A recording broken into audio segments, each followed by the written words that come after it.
Como les dije, yo me equivoqué. El estreno de Calandria fue en 1896, no en 1890. Se los puse en el mensaje para que lo corrijan. El éxito de Calandria, o éxito, o la repercusión de Calandria, es que incluso es una obra teatral italiana, nada de circo, nada de nada.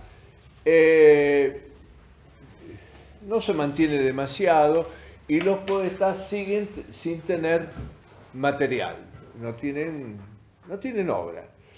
Estrenan otros folletines de Gutiérrez. Gutiérrez se cree que más o menos escribió 30 folletines, copia de copia de copia de copia. Juan Moreira por 30, Juan Cuello, Hormiga Negra, Juan Soldado. Hay un montón de títulos de Eduardo Gutiérrez, sí, Eduardo Gutiérrez, ¿no? Sí, que son de alguna manera copia del Moreira. Gutiérrez nunca fue un autor exquisito y mucho menos un autor esmerado que corrigiera. Él publicaba los folletines y salían como chorizos. Bueno, toman esos materiales, pero tiene que volver al circo y tiene que volver a girar. El circo es por su misma idiosincrasia es trashumante, ¿no? Bueno, pero hay problemas para sostener una compañía como los Podestá, que eran muchos. Incluso la familia eran muchos, pero además había agregados. Además las mujeres se habían casado, los hombres se habían casado, o sea, se va sumando gente. Y a todo eso había que darle de comer, por lo menos. Entonces,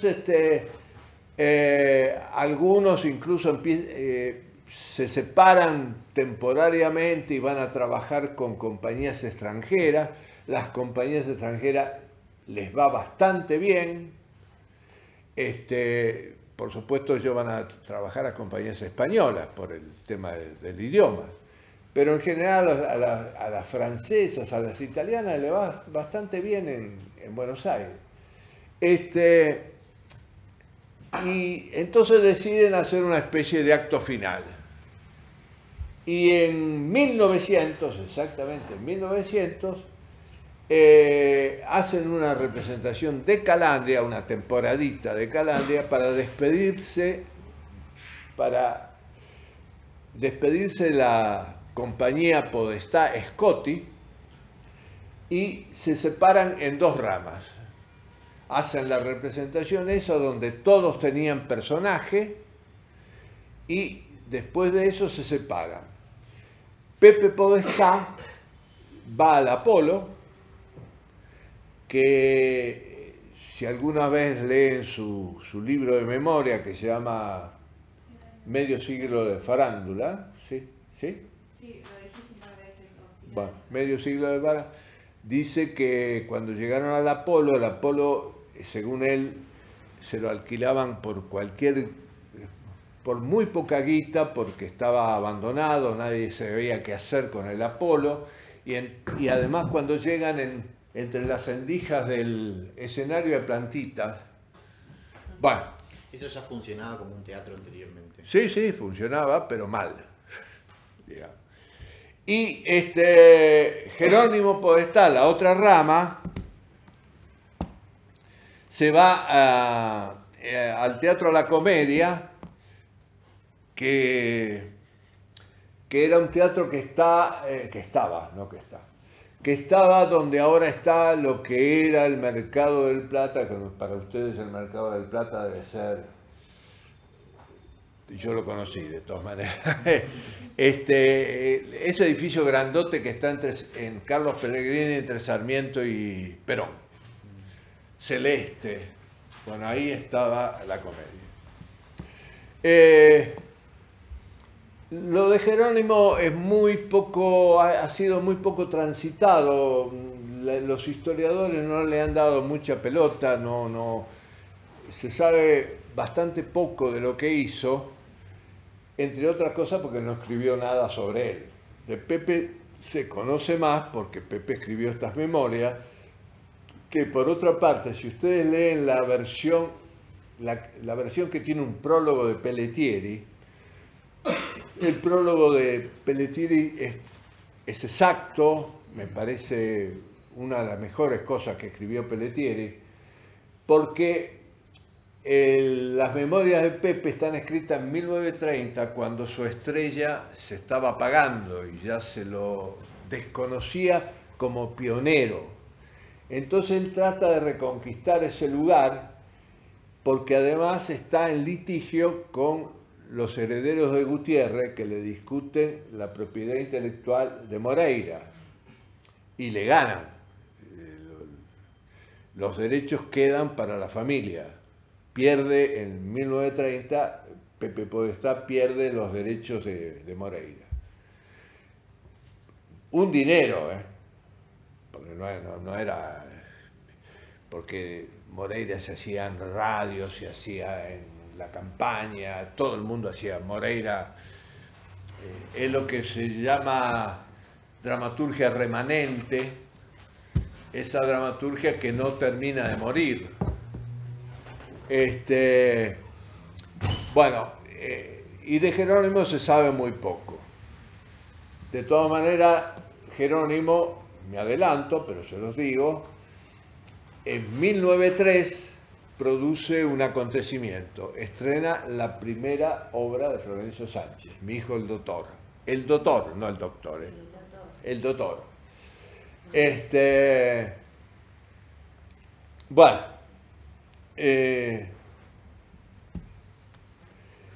la temporada de Pepe en el Apolo empieza en 1901,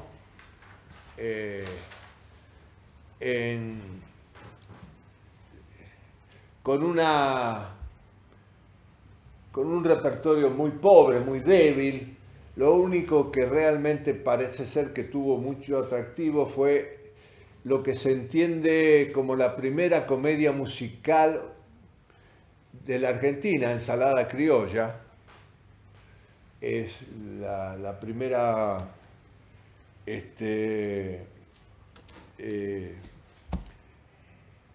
comedia que tiene música, letra y letra, que son de Enrique de María y García Lalane.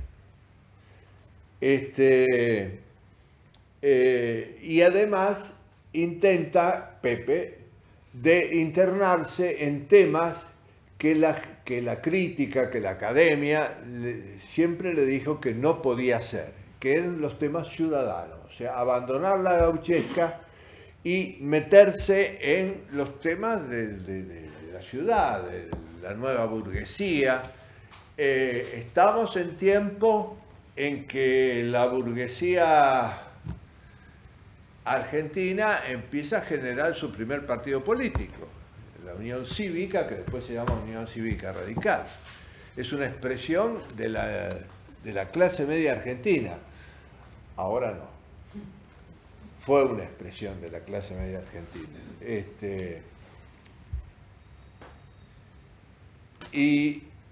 Pero continúa el recelo de los autores. No hay demasiado interés en darle textos con algún tipo de pretensión a los Podestá. Entonces aparece la figura, que también está muy poco trabajada. Yo busqué cosas, encontré muy poco. La gran figura que le da el tono al momento, que es Ezequiel Soria. Ezequiel Soria vendría a ser un dramaturgista, y tengo que explicar qué es un dramaturgista, porque si no, que no es un dramaturgo. Les digo esto porque además los dramaturgistas no están en el apunte. El dramaturgista es un rol del teatro fundado en el siglo XVIII en Alemania por Lessing. Lessing escribe un libro, es una bitácora. Bitácora, ¿saben lo que es? Es un libro que registra lo que pasa día por día. Hay bitácora naviera, o sea, los barcos, hay un tipo, el oficial en general, que lleva una bitácora, dice, bueno, hoy estamos en tal lugar. El viento. El viento viene así, bla, bla, bla, bla. Bueno, él lo convoca a un teatro alemán, todavía no era Alemania. Alemania existe desde 1861. Eran principados. Si no me equivoco, eran 300 o más de 300.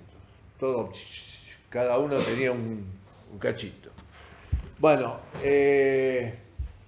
lo convoca a un teatro de Hamburgo para que se haga cargo de su tarea de dramaturgista. El dramaturgista es el individuo que trabaja todos los aspectos de la obra teatral.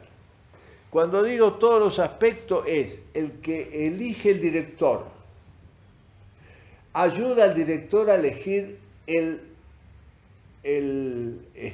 elenco, el que tiene tratos con el escenógrafo, con el músico, con el iluminador, en aquella época no había, pero no importa, el que se dedica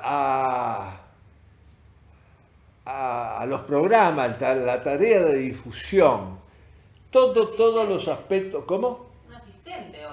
Lo que desearía No, ser. No. productor ejecutivo.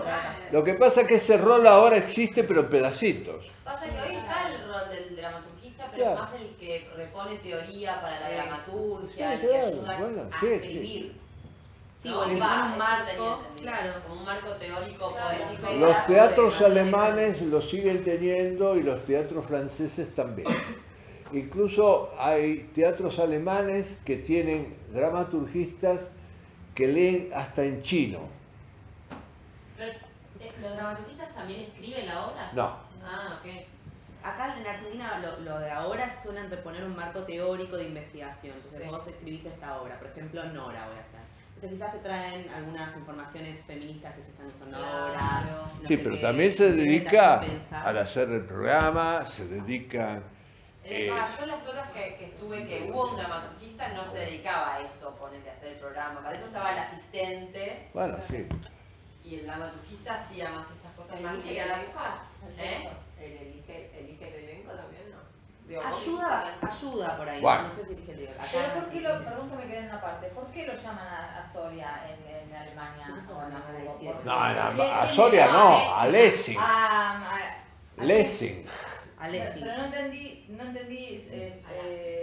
entendí la relación entre Soria y Hamburgo. Bueno, ahora voy a... Ah. Bueno, yo Lessing dije fue que era un el dramaturgista. Yo dije que Soria era un dramaturgista Sí. y traté de explicar qué es un dramaturgista. Ok. Por supuesto que, como todas las cosas del mundo, había dramaturgistas geniales y otros que no lo eran tanto, como siempre ocurre. Depende, armás el elenco, depende a quién llamás, ¿viste? Bueno. El dramaturgista que aún existe, por ejemplo, Hamlet Machine fue un espectáculo de, ¿cómo se llamaba? Periférico de objetos. El periférico de objetos, hecho con un dramaturgista alemán. Ellos traían un poco, ¿no? Esa corriente. ¿Cómo? Que ellos traían un poco esa idea más alemana. Claro. Claro, Bueno. Trabajaban con- Hecho, ojo, el texto era de Müller, Claro. pero ellos trabajan el texto de Müller con un dramaturgista. El dramaturgista prosperó como función, sobre todo en la época soviética, porque el dramaturgista se transforma en un comisario político. Es el individuo que vigila que no se digan las cosas que no se quieren decir. Digamos, que dice, bueno, vamos a hacer esta obra. A ver, ¿qué dice esta obra? Que, no sé, que no, esto no, vamos a buscar otra. Es Va. lindo pensando en el teatro que los creadores saben que no pueden hacer las dos cosas a la vez, ¿no? Como alguien que se encargue en este rol de que no nos corten la cabeza. Claro. Pero no puede estar a la vez creando y pensando en eso. Ezequiel Soria era un individuo muy formado. Cuando llega a trabajar con Pepe Podestá, viene de Europa, trae las nuevas normativas, procedimientos que circulan sobre todo por Francia, ¿no? Y los educa, entre ellos en la actuación. Incluso a Enrique Muño, ustedes más o menos les suena a Enrique Muño, era analfabeto y Ezequiel Soria le pone un maestro para que le enseñe a leer y escribir. Los educa en el teatro a la italiana. Trae los procedimientos, las maneras, de alguna manera esboza un principio de director de escena, no es un director de escena, pero algo de eso hay, y sobre todo se involucra en la búsqueda de textos. O sea, ¿cuáles son los textos que sirven para esta gente? Entonces, lo convocan a Enrique García Belloso para que escriba Jesús, real, no para que escriba, le pide una obra. Enrique García Belloso no quiere saber nada porque viene de un fracaso estruendoso. Él había estrenado una obra que se llamaba El Corneta Belgrano con un grupo español. ¿Cómo? El Corneta Belgrano. Sí. Con un grupo español. Estamos hablando de una época con un público no demasiado disciplinado. Cuando termina la obra, la representación del Corneta Belgrano, el público protesta y quiere que aparezca el autor para putearlo. García Belloso no hace lo mejor. Se asoma y le dice: gracias, imbéciles. Entonces el público lo corre. Lo acorralan y entonces él dice que es cierto, lo que él dice ahí es cierto, que el elenco español no estaba en condiciones de hacer una obra criolla. No tenía el acento, no tenía nada. Y que la culpa del fracaso es de los actores. Entonces los actores, lo corren los actores. Lo corren los actores y lo quieren matar. Entonces, Es una obra en sí misma. es una obra, sí. Entonces García Belloso quiere abandonar la dramaturgia, que Soria lo convence, escribe Jesús Nazareno y la estrena, le digo la fecha exacta, el 25 de febrero, Pepe Podestá, sin el nombre del autor en el programa. ¿De qué año? Perdón, ¿de qué año? 1902, en la temporada 1902, que es la gran temporada que yo les dije, es la temporada que podríamos decir, no es el puntapié inicial del teatro, pero es una patada bastante enérgica para que nuestro teatro vaya creciendo y vaya siendo un teatro nacional. Bueno, esta es la historia de Jesús Nazareno. Precisamente el estreno de Jesús Nazareno hace que lo vea Roberto Pairó y se decide a escribir una obra basada en un cuento de él, ya les dije, que es Canción Trágica, que se estrena el 14 del 4, el 14 de abril. Roberto Pairó es un tipo muy interesante. Sí, tengo tiempo. un tipo muy interesante dentro de la dramaturgia argentina, porque no fue exactamente un dramaturgo, a pesar de que por supuesto escribió obras de teatro, no fue un tipo dedicado como Sánchez, por decir alguien, o García Belloso, que fue un tipo que hizo otras cosas, pero en realidad su actividad principal era la dramaturgia, entre ellos porque de eso vivía muy bien, García Belloso estoy hablando. Roberto Pairó era un periodista muy interesado en el periodismo, un tipo una estrella del periodismo. La Nación lo tiene entre sus redactores más importantes. Lo mandan a Europa, está mucho tiempo en Europa. Él dice que en Europa nunca escribió nada sobre teatro porque él necesitaba para escribir teatro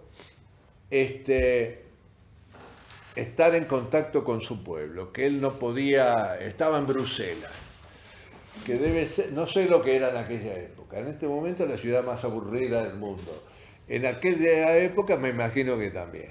No, sí, hay papas fritas en la plaza. Bueno,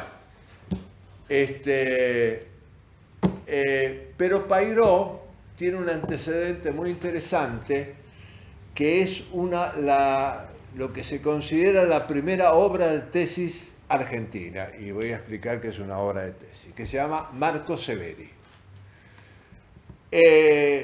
Cuando ustedes vean con Dubati Teatro Moderno, esto lo van a ver, lo van a profundizar, porque la obra de tesis o el teatro moderno tiene una poética particular, creada, también siempre entre comillas, porque nadie crea nada, por Ibsen. La obra de tesis es aquella obra que se escribe para ratificar una idea, para decir, bueno, Nora, casa de muñecas.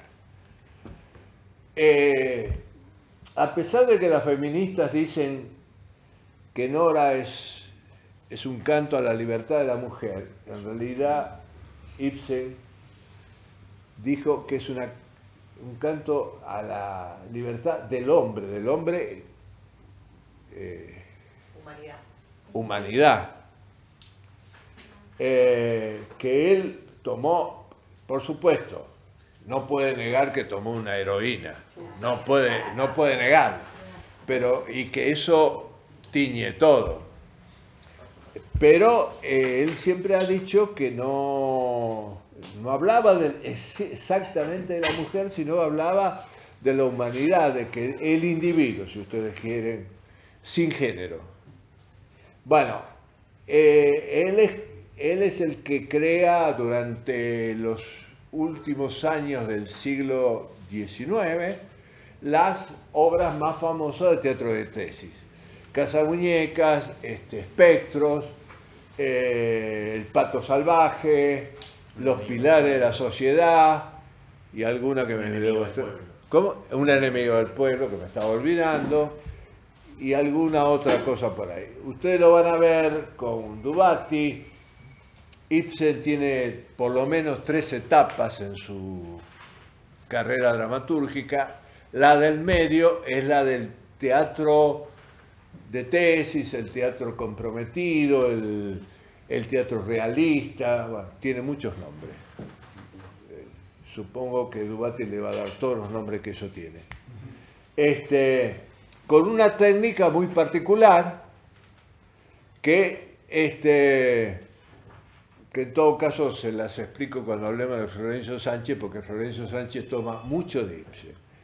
Pero la primera obra, que algunos dicen que es la primera obra, otros no sé, es Marco Severi, que es una obra que transmite una idea. ¿De Pairó? De Pairó, sí, Marco Severi. Transmite una idea. La idea es que la ley de residencia es una ley perniciosa. La ley de residencia es una ley implantada en 1902. ¿Esto se los dije o no? Bueno, tengo que retroceder un poco.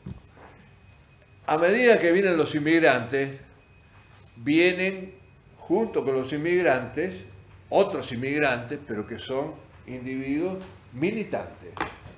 anarquistas, socialistas, todavía no existen los comunistas son de 1905 acá.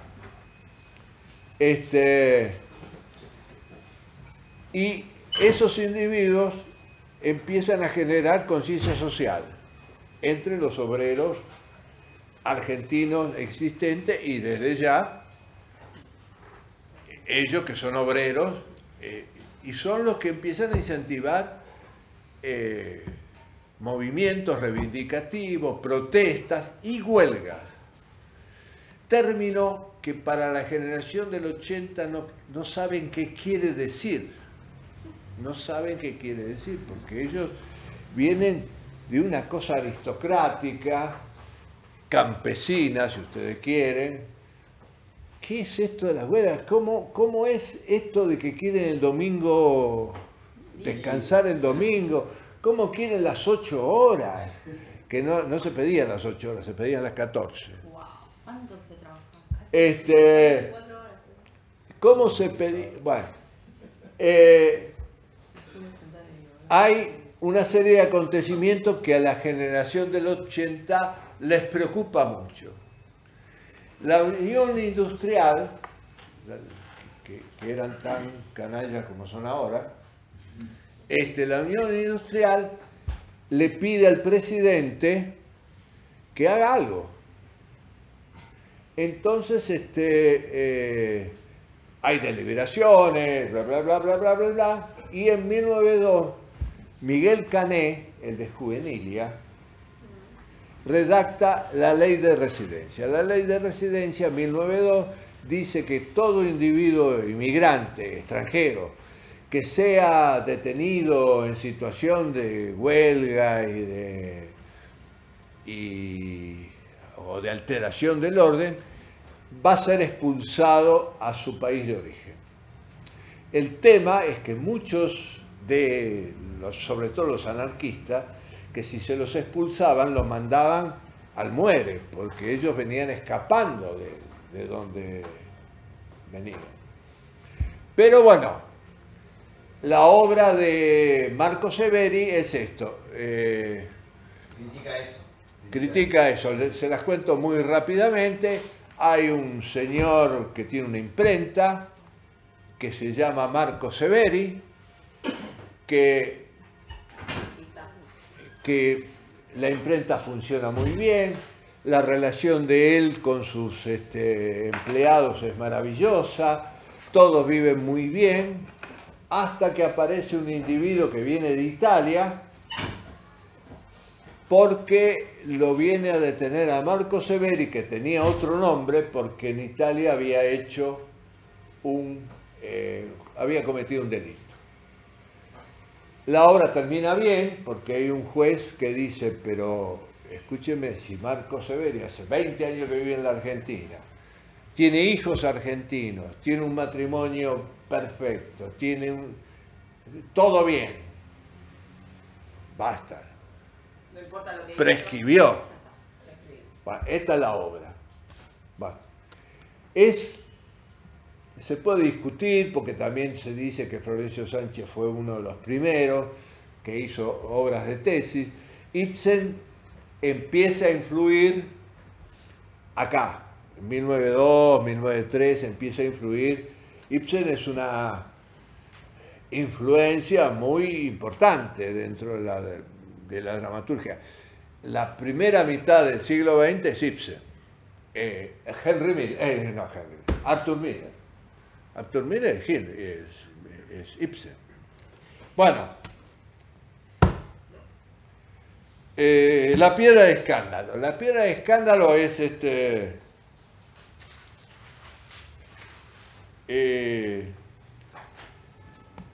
es una obra escrita mucho antes de 1902, que estaba en un cajón del padre de García Belloso. El padre de García Belloso la tenía en un cajón, no había computadora, por lo tanto había un manuscrito, dos. ¿El escándalo no era de Coronado? ¿Cómo? ¿Piedra del escándalo no es de Coronado? Sí, ¿qué dije? Pero yo usted No, estaba Estaba ahí. estaba ahí. Ok. escrito mucho. Martín Coronado es un hombre que había ya estrenado en 1877 por compañías extranjeras. Él trabajaba una poética que de alguna manera ustedes han descubierto, romántica, el poema, los sentimientos más íntimos, la manera de expresarlos de manera poética. Nunca tuvo demasiada fortuna porque eran compañías extranjeras las que se lo hacían, pero de todas maneras era uno de los dramaturgos existentes respetados. Esa obra se había leído en la casa de García Belloso, cuando García Belloso era un joven o un adolescente, y había quedado ahí.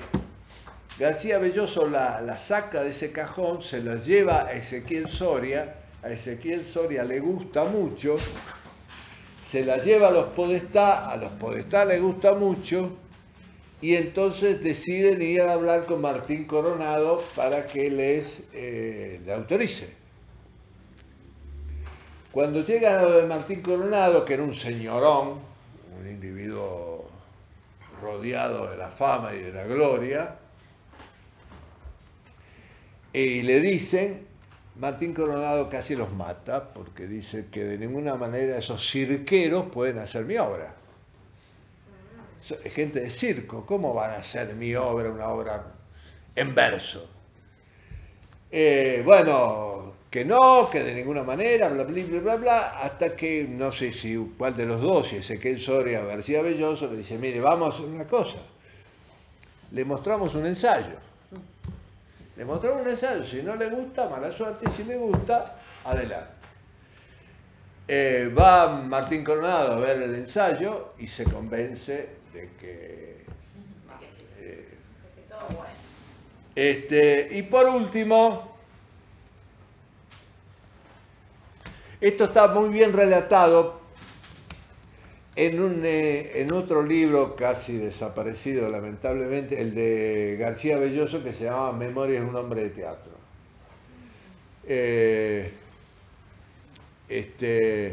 Hay muy lindo, hay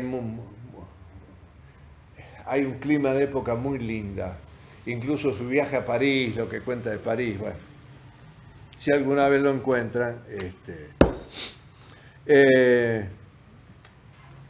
Y por último, Al campo. Estoy bien en tiempo, mira vos. Al campo.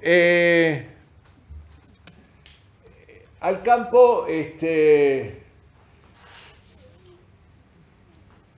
también es en la obra de, ¿cómo es Granada? Nicolás Granada.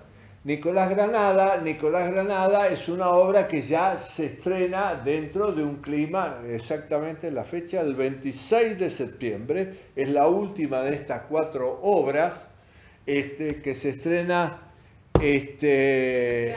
¿cómo? ¿Qué año? ¿1902? 1902, todo es 1902. Todo en el Apolo. Todo en el Apolo. En la famosa temporada del Apolo. La piedra basal o un pedacito de la piedra basal de la dramaturgia argentina. Además, sobre todo con Pepe Podestá, aposentados ya en el Teatro de Proscenio, ya, donde empieza a crecer el teatro nacional. O sea, Pepe Podestá digamos, alquila el Apolo y empieza a hacer todas estas obras, básicamente. Pepe Podestá. Y les leo algo, les quiero leer algo que tiene que ver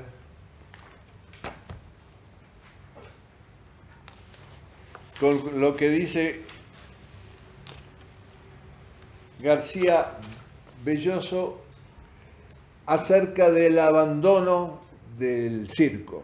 O sea,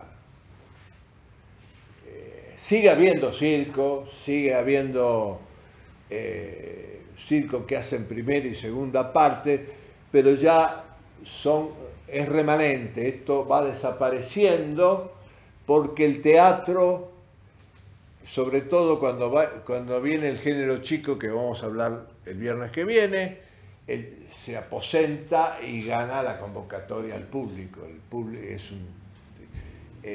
va creciendo, es popular, la gente va al teatro.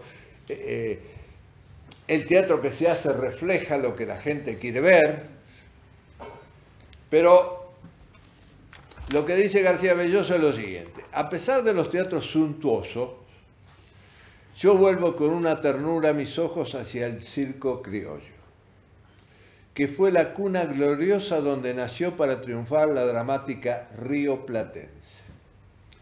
Debió haber sido el circo el continente teatral único.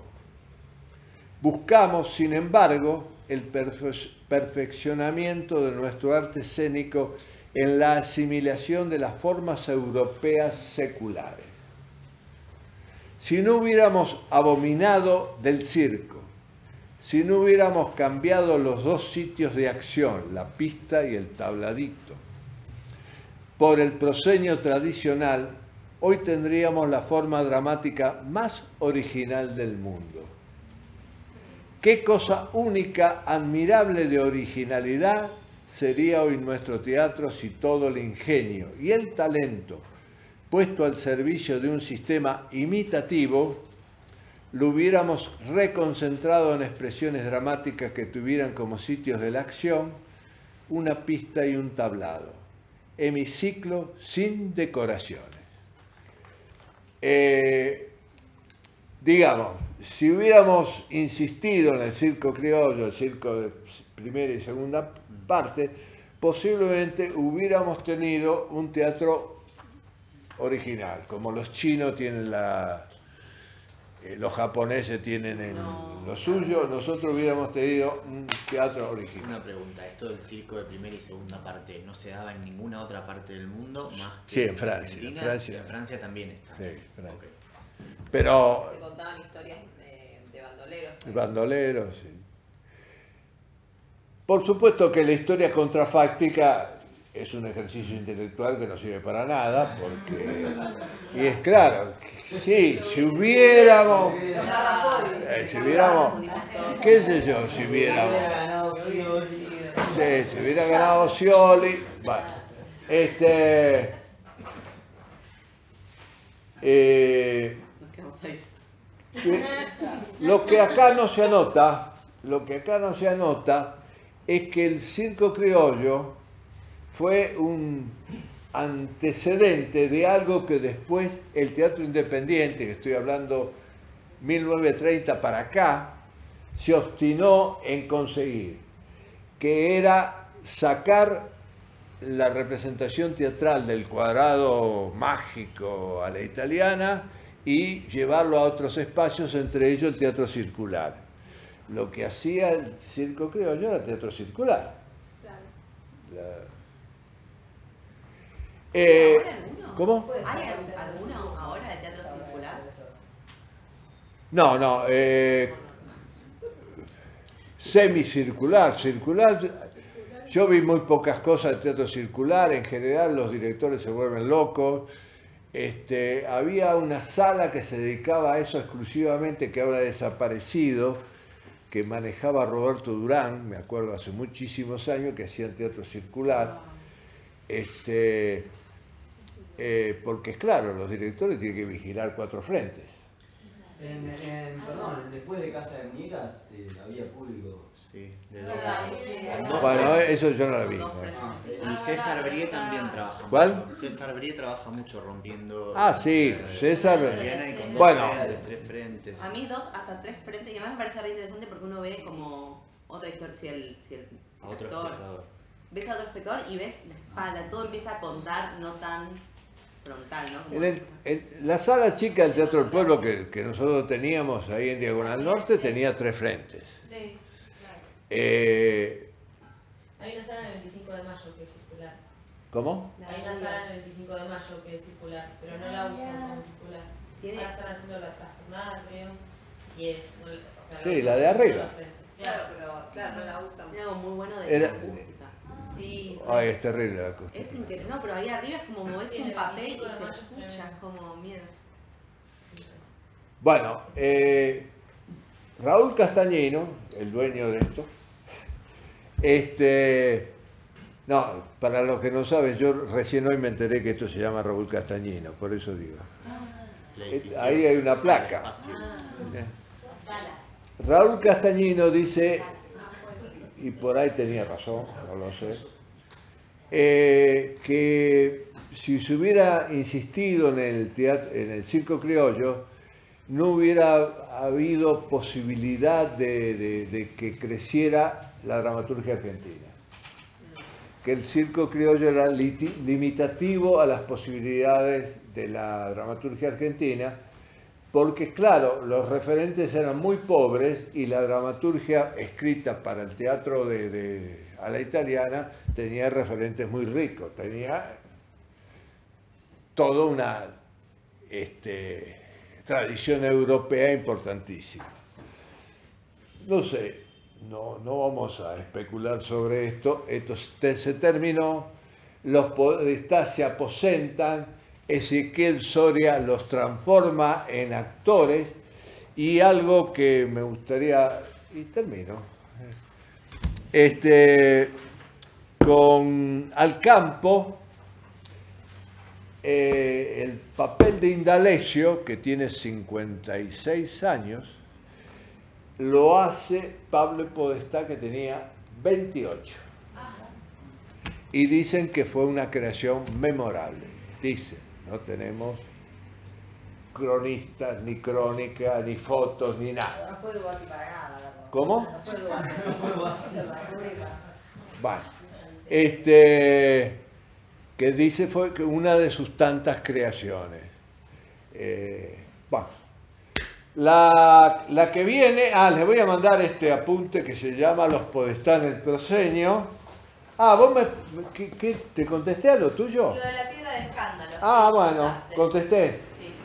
Sí. Le voy a mandar el apunte 6, que es Los Podestá en el Proscenio, y le regalo el 6A, que es Enrique García Belloso, un poco para que conozcan a este hombre que, entre paréntesis, fundó Argentores, y una tercera parte de lo que nosotros somos se lo debemos a Argentores.